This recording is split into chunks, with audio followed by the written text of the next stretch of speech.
everybody. It is great to be here again today. And my name is Gary Fowler, and I'm the CEO, president, and co founder of GSD Get Shit Done Venture Studios, a premier AI and quantum venture studio located in the heart, yes, the heart of Silicon Valley. I'm a serial entrepreneur and investor. I've done 17 startups and two unicorns. I was on the original management team at Click Software, which was sold to Salesforce for 1.35 billion, and also Eva.ai, an AI HR tech company. We believe that the intellectual capacity is evenly spread around the world and opportunities are not. We also believe that we are in a state of infobesity. There's a lot of data around us, and using technologies like artificial intelligence and quantum computing will make our world a better and safer place. And with that, I'd like to bring Megi on board. Kavtaradze. Megi is a serial entrepreneur, investor. I mean, she does so many amazing things. She's got incredible events that she's involved with, Destiny Robotics, humanoids, AI. I mean, you name it, she's got it. So with that, I'd like to bring Megi on board. Hi, Megi. How are you today? Hi, Gary. I'm so happy to be here today, and thank you for inviting me. And I'm really grateful for that. And I would like to speak about everything I'm doing. So, you really gave me so nice description about me. So, Yeah, no, I got to ask you a question. You're from Georgia originally, right? yes, correct. I'm from Georgia. It's Eastern European country. Plexi border, so which has plexi border on the western side, and I'm from this country Yeah, originally. so I got a question for you. So, being in that region a bit, why is the wine so good in Georgia? According It's according so to me, fresh, right? The Georgian wines are so fresh. It's unbelievable. Why is it so good? It's just an incredible. because of a long tradition. So Mhm. scientists recently found out that Georgian wine was the first wine ever born. So it's kind of have a huge tradition of making and different like varieties of wine based on which part of Georgia you are in. So even though Georgia is a very small country, it has like several types of wine with a long, long history and nice taste, of course. Oh Everyone, yeah, no, no. I'm getting thirsty just thinking about it. I got to tell you, it's like, and the food's incredible too. I don't know why the food's so tasty, but I know when I lived in that part of the world, I would go to the Georgian restaurants, and was it Tinkali? I think it was the Timkali, the little things that you have the juices inside. Oh man, I'm getting hungry thinking about it. But Khinkali, yes, this is khinkali. Actually, this is my favorite Georgian dish. So if you love meat and you are not hesitating to eat a lot of carbs as well, of course that's the best thing to go with. So it's actually my favorite dish, Georgian dish. and then there's the bread. It looks like a Georgian pizza. I don't know what that is, but that stuff's Yes, good. it's khachapuri. Hachipuri. Oh man, It's hachipuri. a cheese bread, and we have different types of khachapuri too. And one of them is like a cheese boat, which is very well known even here now in US. Wow, I'm gonna have to get my lunch soon. So I got to. How do you go from you went to university in Tbilisi from what 2014 to 2018? How did you come over to the states? What was a trigger point? What made you decide to get in the startup community? And what did you study? I mean, what were you most interested in? What excited you in university? So I started my studies in Tbilisi State University on the Faculty of International Relations, and this was a great opportunity for me because that was a field which I was really interested in that time. But my second major interest was technologies as well, so I decided to interconnect these two fields and wrote my thesis and everything in within interdisciplinary research style and created AI role in international relations, in public policy, in between relations, between country relations, and so on. So after that, I even continued my master's degree there, the same field. And during that time, when I finished my first semester there, I wrote one research and send it to Harvard University. So this conference was mainly dedicated for professors and PhDs. I did not have that degree that time, so I was like, should I try? Should I not? Mhm. So I just risked and tried. So they sent me. Somehow they sent me invitation. So I went to Harvard, had a speech about my research, and it was pretty amazing experience. People really loved the work that I presented there. So then I came to New York to my cousin and discussed everything and told about my interest. And through this process of thinking and exploring a lot of opportunities, meeting a lot of interesting people here, I decided that I needed the bigger market than what it's in Georgia right now in order to achieve these goals that I have. So that's how I got into technologies, and I got into United States as well. No, that's amazing. So you went to Harvard. How was it presenting at Harvard? Did you like it? Oh, I was very nervous because in Georgia we speak Georgian language, so even my language was, it's not perfect right now, of course, but Oh, it's that very time good, it Nikki. It's was very good. but that time it was even harder for me. But I tried my best actually, and they understood what I was talking about. That's the main point. So the research was really good quality, so I was pretty excited about it. And there were specific professors who had the interest in the field that I was presenting, and they asked me several questions. We had very good events after that, and got connected.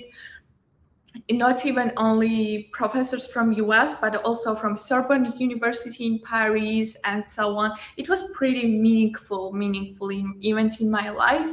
And after that, there was another event. I got invited in Forbes in New York City on Manhattan, and I was talking from Georgia's perspective. I was talking about the information technologies and its role in business development and policy development as well. So I was not expecting speech there, but they suddenly gave me the microphone, so I was kind of pushed to talk about it, and that was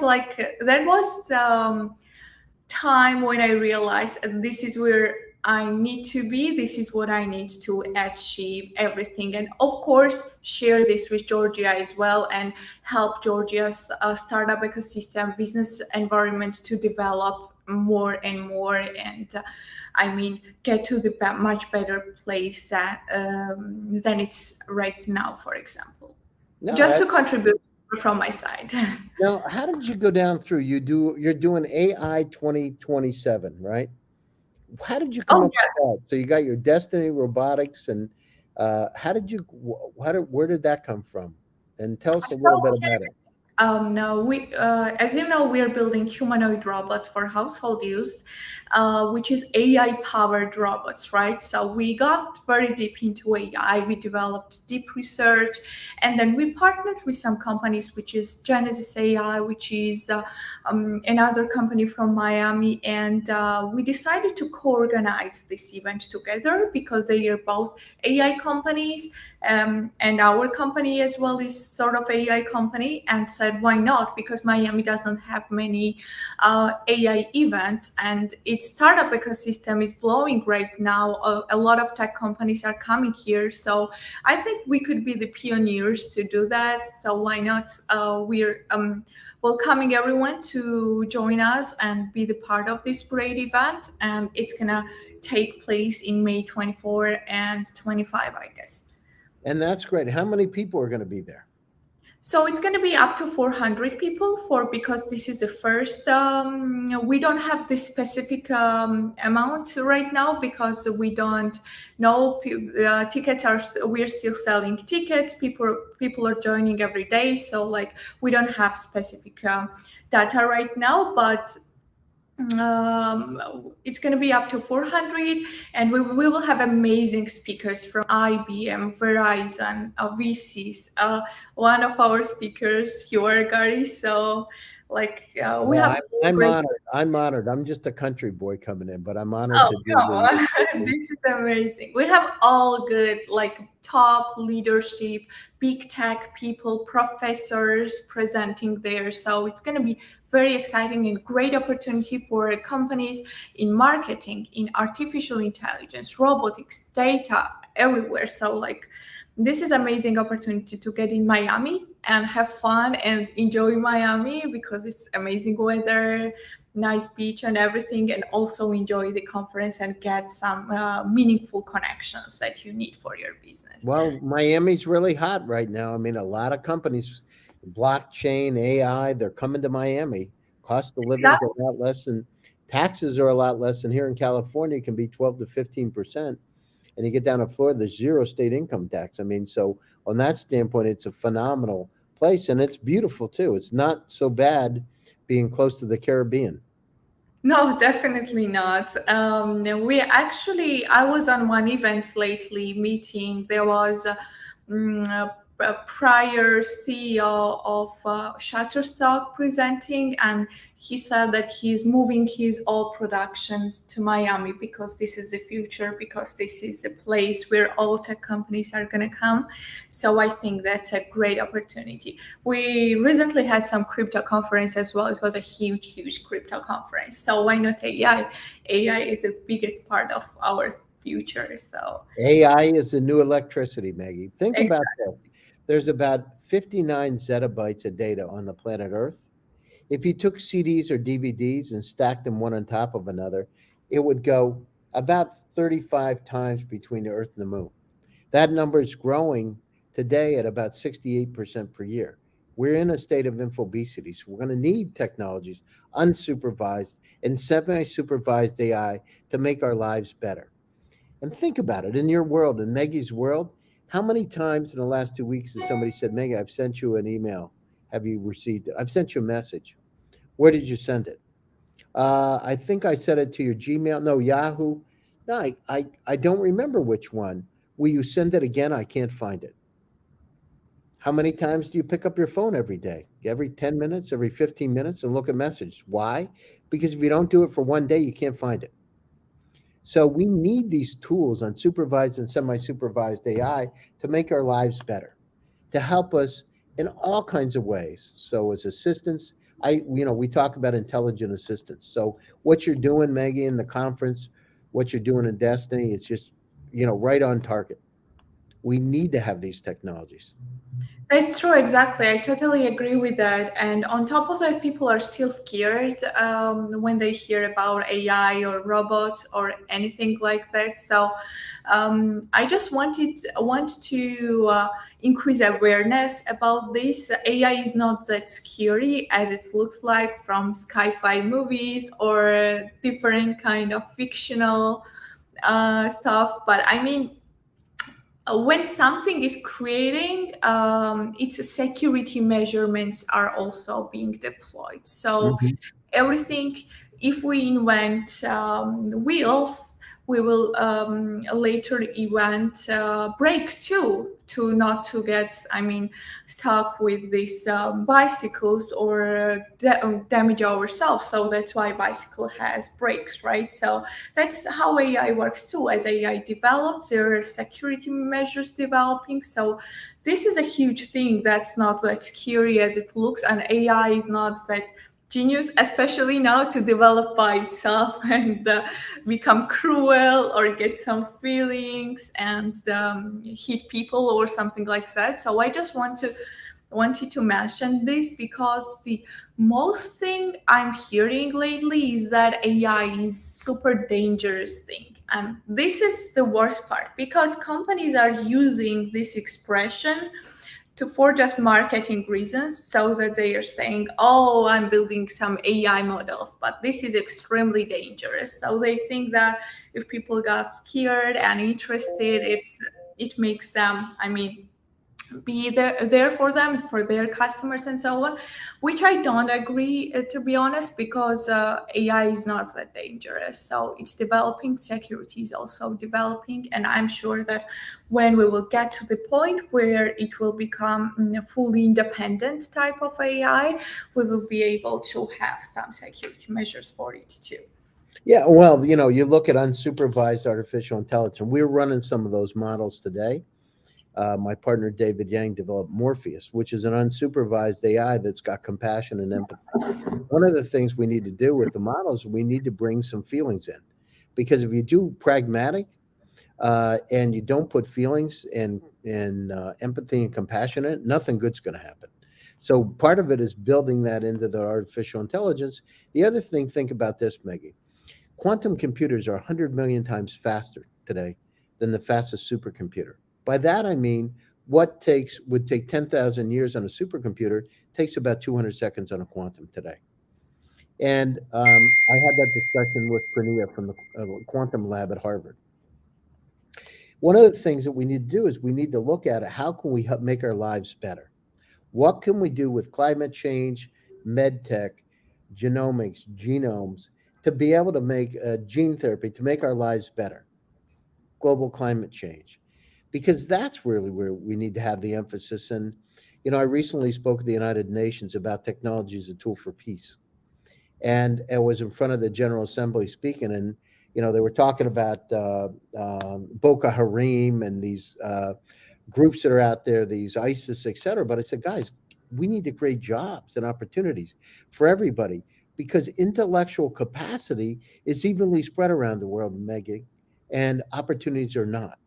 How do we get somebody from the smallest town in Georgia who's a genius to be able to showcase their talents around the world? How do we take somebody from the smallest city in Nigeria that understands mathematics and physics and help them to be able to curate their talent to be able to create $1 billion company? That's really where the magic comes in. And so what you're doing, I mean, you're living proof that exists, coming from Tbilisi and presenting at Harvard and doing Destiny and doing your own forum. This is the beginning. This is like the flower in the springtime unfolding. The seeds have been planted, and now Thank you that's so much, Gary. I was actually, since my very early age, like when I was 16, I was volunteering like every year. There was no year I was not volunteering. I was organizing so many events and so on. So this gave me more, like this made me kind of stronger, to make me move, like to move, to achieve, to implement, to innovate. And this was happening in every stage of my life, so that's very important. So if I'm not, for example, even AI genius or something like that, I have different skills in terms of innovations and so on. But there are some people who are geniuses in, for example, technology, and they don't have the skills to, like, crawl in a different places and get what they want, but they need help. So in this case, yeah, I totally agree with your idea that these resources are not widespread all over the world, and some countries are under tough circumstances, and they need more and more opportunities. In this matter, I think that digital globalization takes its part, especially since COVID, because really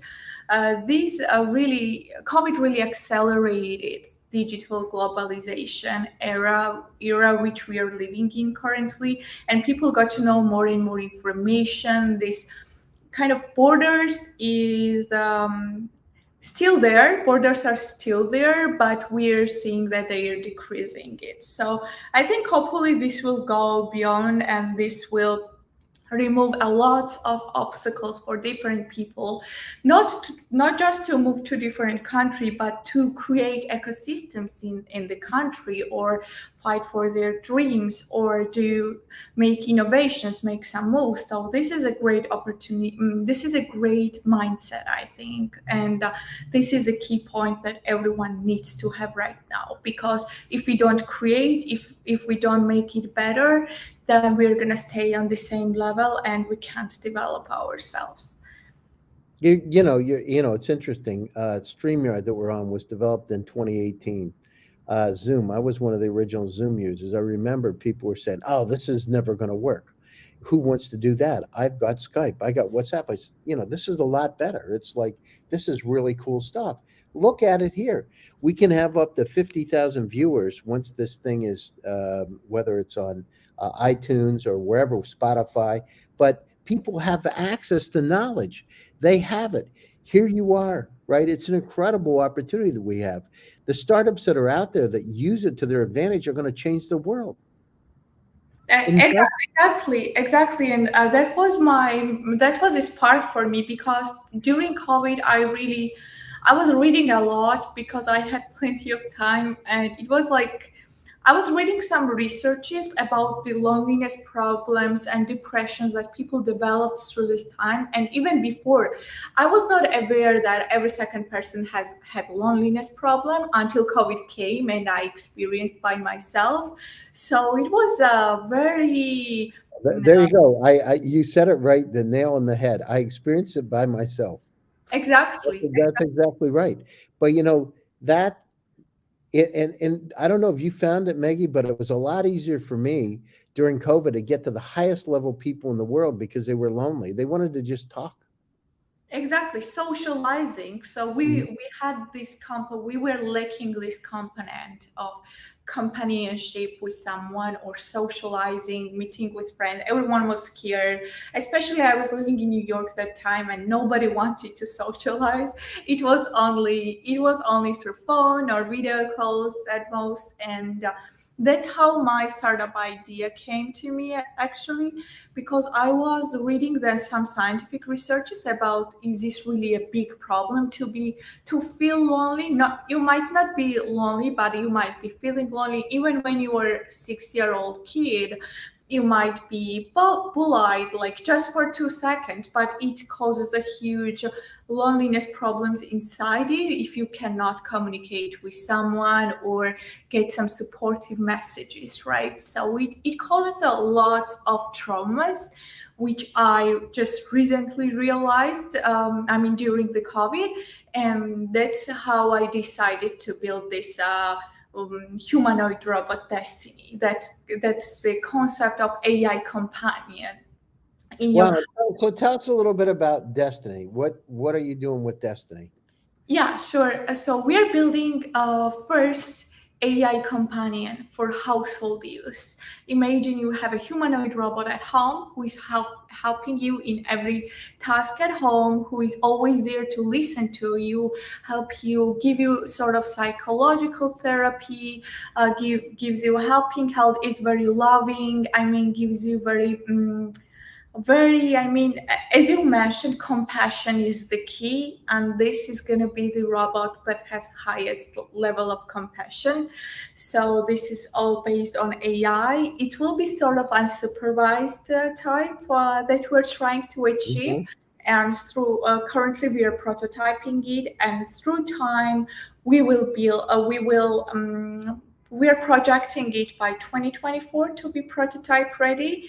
This is our current projections, and through time, people will see how helpful Destiny will be for their lives. Imagine there are some AI companions, even, for example, different companies, even Amazon Alexa is your assistant, but it doesn't have any interface, right? So that gave me a hard time during COVID because I could not communicate with Amazon Alexa. It's just a pretty box. It's amazing, but it doesn't feel your lack of human connection.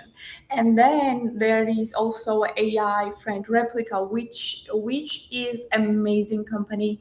I love their technology. They have millions. Zhenya's, Vienna she went to MIPT. She's from San Francisco. I know it's incredible, right? Yeah, it's Bringing dead incredible. people alive. This is sort of the proof that people need this connection and communication.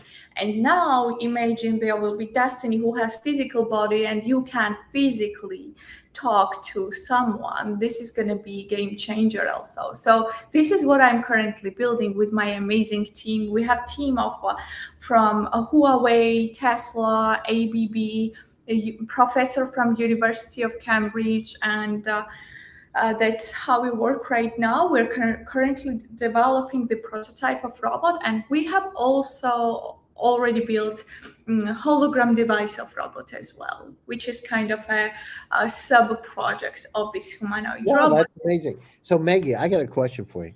Do you think people will ever get to a point where they fall in love with a robot instead of a person?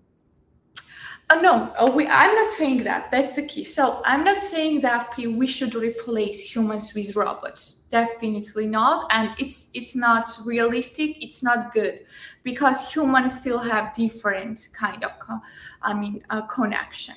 What I'm talking about is that, for example, when you feel lonely and you don't have anyone there, human there, right? So it's gonna be additional tool to increase your happiness levels. It's Hmm. going to be additional tool to fill your emptiness part that we still Hmm. have, besides the fact that we're having human connection. So once we refill this part, we have much less problem of loneliness, much less mental health problems, and our life expectancy will increase, and we're going to be much happier. This happiness, that's all that matters. So I think even lonely people can use this.